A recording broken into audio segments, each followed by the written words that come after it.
Hi, this is Coach Nancy Lee, and this week I want to talk about breakups, and specifically when you can't just get over the breakup, even though it has been weeks, if not months. So let's face it, breakups suck. Whether it is with a long-term partner, girlfriend, boyfriend, spouse, close friendship, or even a business partner, it hurts because, as the word itself implies, a breakup is a tearing apart of two people who were once connected, a separation of two human beings on a relational level, and a letting go or soothing a part of ourselves who yearn for something different.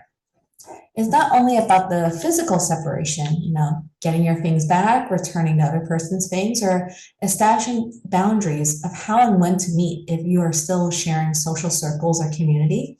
There is also a mental separation. You can no longer call or text the person on a whim to share a funny or infuriating situation. There is also an emotional separation, not feeling the warmth, connectivity, and even the love that you once felt for that person.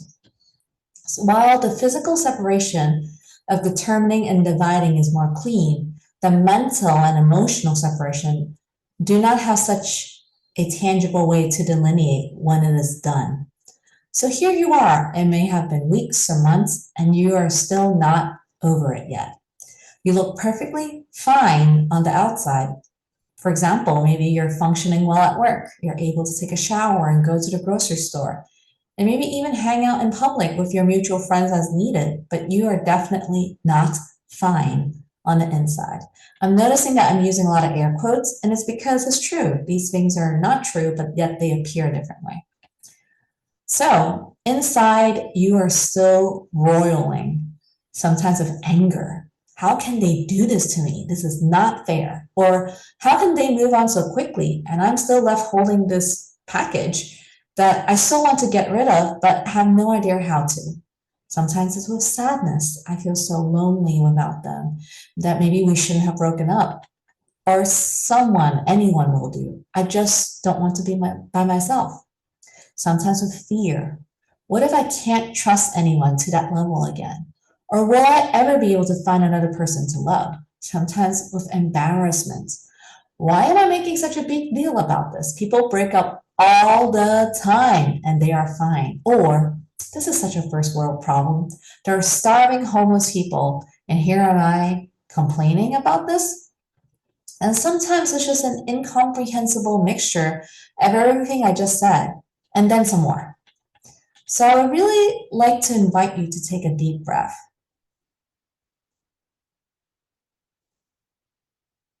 Really, please take a deep breath. And then take three more if possible. I swear, this really helps.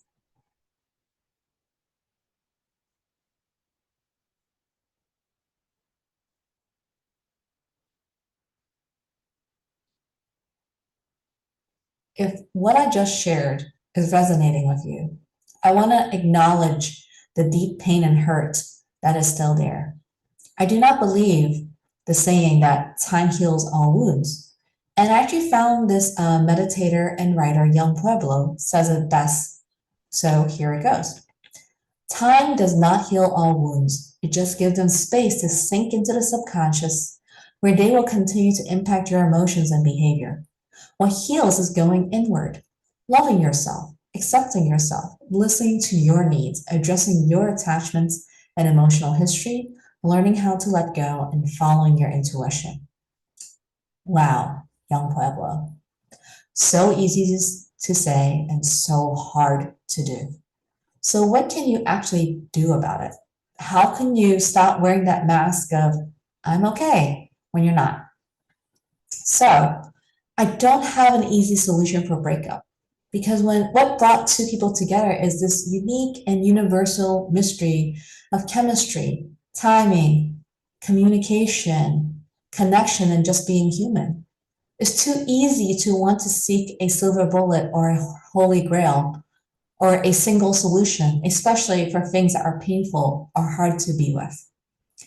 However, I can share the three principles of my work that has worked for people in tough times of transition, which a breakup absolutely is.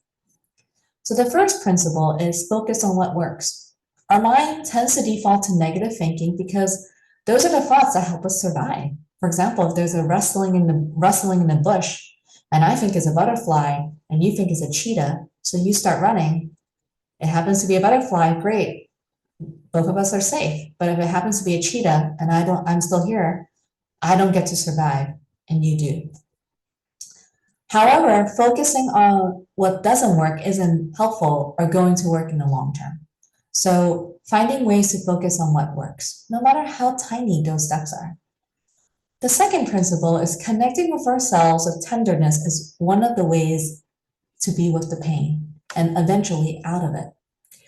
One of the examples I just cited about anger, sadness, fear, and embarrassment, and all those examples above, how many of those thoughts are tinged with shame, blame, or guilt? Majority of those common thoughts are. So tenderness is a way to navigate away from this roiling inner landscape into other possibilities. The third is explore your smallest next step. Often we want big leaps because we just want to get away from the pain, and having a solution right away is so comforting. But big leaps are really hard to make. They're hard to course correct when you're in the midair. So I advocate for small steps, trying it on, seeing if it works. If it does, great. If it doesn't, put it back, and then trying something different. And for each step that you try on, it could take you closer to where you want to be and who you want to be. So for these three principles of focus on what works, connecting with yourself with tenderness, and explore your smallest next step. If any of these principles resonate with you, then I invite you to explore them on your own or with others who have practice and experience in these areas. There's so many wonderful practitioners of these three principles in the world, whether they are friends, family members, therapists, writers, influencer, or even a coach like me.